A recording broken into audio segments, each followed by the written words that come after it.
Assalomu alaykum, yaxshimisiz? Sağlıklı asarami, Harman. Hadi bir şey yapıyoruz. Yemlere skitcha koydingizmi? Nova gap bo'ldi. Chapaklarimiz Vayning Boyovut, Toshkentniki. Chasom. 95 ming so'm sotib turibdi.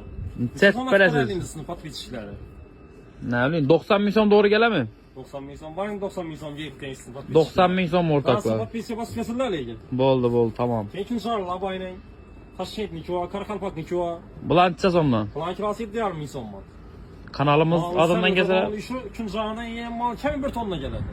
Isap. Vaqt bo'lsa 1 tonnadan ziyod keladi. Kunjaraning yog'i ichinde vitaminlardan hamma narsasi ichinde. O'zingiz mal bakasmı? O'zimizdan bu 500 bak qo'yibmiz. Yine Har o'rtoqlar. qaysi temperaturaga tarafli 870 lira keldi. Yine Çay o'rtoqlar. baksa xudo qalasa teglaydi 1 tonnani. Yine Hamma o'rtoqlar. ish kunjara deb turibdi. Kunjara bu haber esne o'rtoqlar. Proba etilen kunjara. Prova tele o'zimiz malamet tutdi.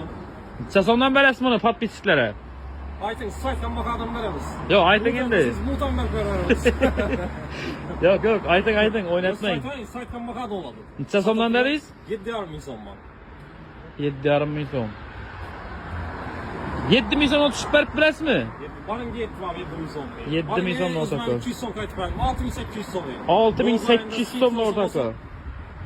Молодец. Ro'za Ramazon oyida skitcha kerak. Xalqqa kerak. Hemen halk uçmuştu. Halkta bulsa bize de buladı. Halkta bulmasa faydası yok. Isap. Halkımız boy olsa bize boy olamız. Hakikat. Formalarang.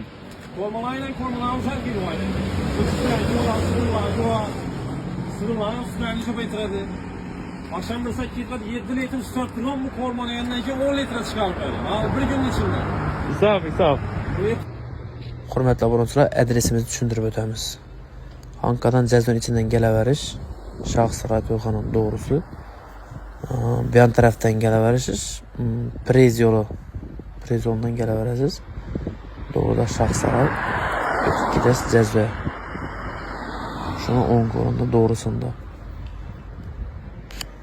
Kanalimizga obuna bo'lishni unutmang, do'stlar. Videoni maksimal tarqatib qo'yamiz.